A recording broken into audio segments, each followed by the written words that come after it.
Sbarchi di migranti senza freno e proteste, mentre nell'Agrigentino, che rischia la zona rossa per l'aumento dei contagi, scatta la rabbia dei cittadini minacciati di restare reclusi in casa.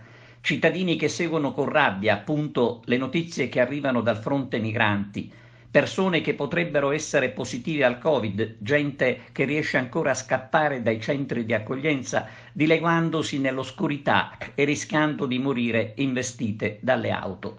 Nelle ultime ore si è registrata l'ennesima protesta con fuga a Siculiana. Dalla protesta sui tetti di Villa Sicania alla fuga il passo è stato ancora una volta breve.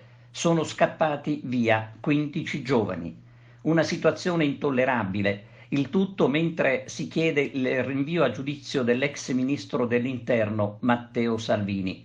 Ma a questo punto la situazione obbliga a ragionare sul serio, ad affrontare la questione con la dovuta fermezza da parte del Viminale, che non può limitarsi solo a scrivere ai prefetti per intensificare i controlli nei confronti degli italiani.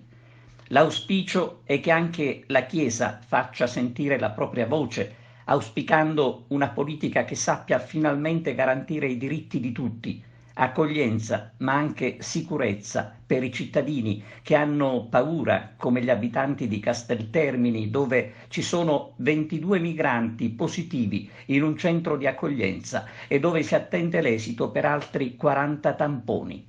Dagli sbarchi a Lampedusa al trasferimento nei centri di accoglienza, aggiungendo apprensione e disagio tra la popolazione.